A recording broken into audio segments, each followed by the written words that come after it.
Thank you so much for joining us from Greer's OCTV. I'm Kelley Moody with From the Dressing Room, and we're here at Segerstrom with some of our crew and cast from Jersey Boys. We have Matthew Leiner, our stage manager, Hayden Milanes, who plays Frankie Valli, and Quinn VanAntwerp, who plays Bob Gaudio? Oh gosh, one of these days I'll get it right. But we're gonna go ahead and start off with this question.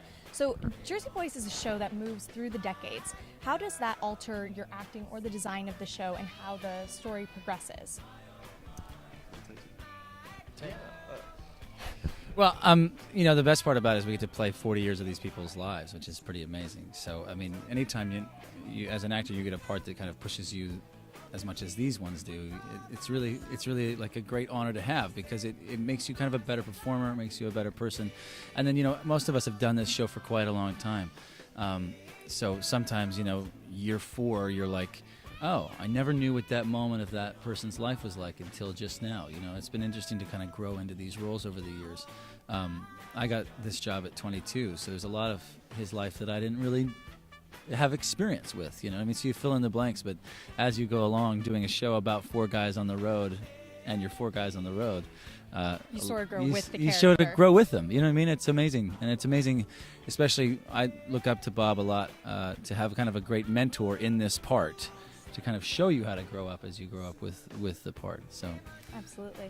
Yeah. How does that affect the design of the show, do you think?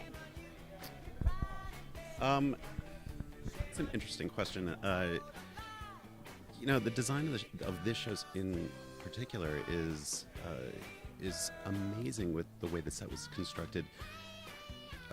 Being basically a unit set, we're able to paint a picture with very minimal movement and really be true to the acting and the story itself. And with that being said, back in the 60s, back in the 50s, it was a very simple time so with that, the simplicity of this set allows the honesty and the story to cut through just that much more. There's not much distracting. We want you to focus on what's happening with us, not what's happening around us, right. So that's what's most important about this story.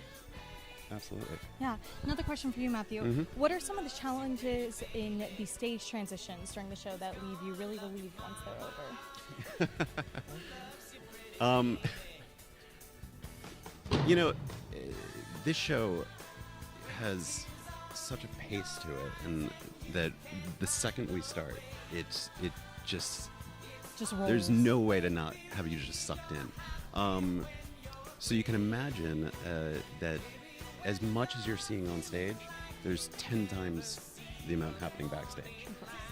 So not only all this choreography and all the transitions that you're seeing, everybody has to make sure we know where our crew is, everybody's in place, or you can be run over by a set piece. And it's our job to work with the local crews here and make sure that everybody is safe and that our cast is safe and everybody knows where they need to be and what they're doing.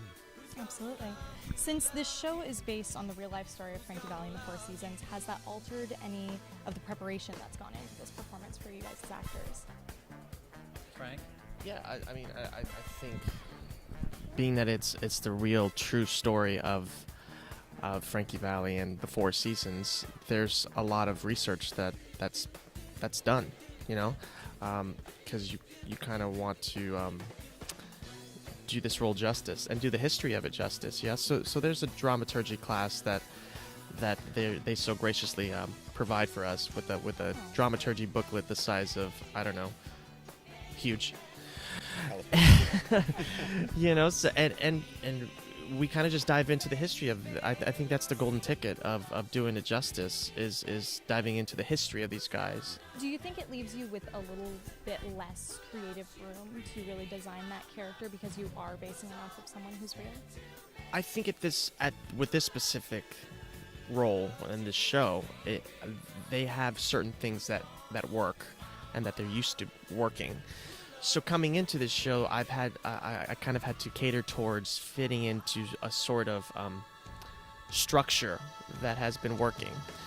With that, I think as a professional actor, you within those boundaries, you find how to live, and how to breathe, and how to be yourself within those limitations and working structures. Yeah, I actually think that, when you get something like this, it's actually oddly creative in another way. Instead of creating something that is entirely brand new, it's almost like if you were a painter, you got to like copy Rembrandt's over and over again until you painted like Rembrandt. Does that make sense? I think that people do that. I don't know if that's a real thing or not.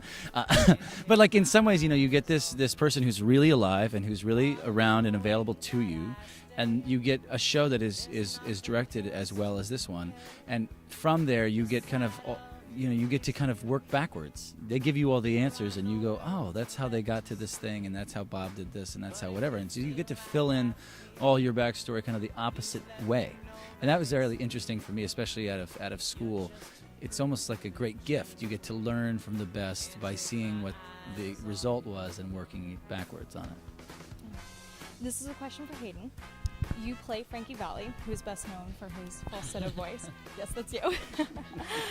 How have you prepared your falsetto voice, and is it something that you've always had, or is it a challenge to put on each night? It is a challenge to put on each night. I mean, I'm human, and the task is inhumane.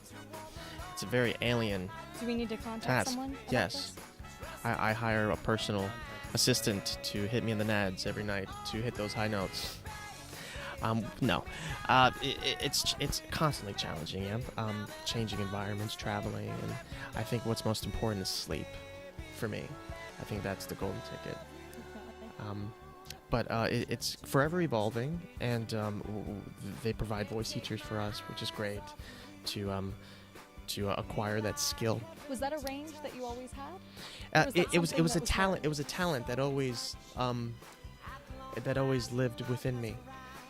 And Just then waiting to be awoken. and yeah, exactly. And Jersey Boys awoke it. They awoke it. And You know? this is a last question for all of you. Out of everything on this whole tour, it's been going on for quite some time now, what has been your favorite memory throughout the production? Anything? Anything. Wow. Well, I have to say, I really do like working with him. Not his big head, but I do like working with his big heart. Oh. But honestly, I California. No, California's it's really awesome. exciting to be back in California. We haven't been able, we haven't been. I've never played California. A lot of us have never played California, and I actually went to UC Irvine, so it's like kind of a homecoming for me. So I think it's very, very special to be here. We've been tapping our feet to get to the West Coast. Every city's amazing, yeah, in their own respect. But we're very excited to be on the West Coast because we for years and years, I don't think we're able to come out west because Vegas was so close, and but now they've opened it up, and we're very excited to share this beautiful story with you guys. Absolutely. Well, we are thrilled to have you guys, and we are so Thrilled to. excited to see the show. And thank you so much for joining us for this episode of From the Dressing Room.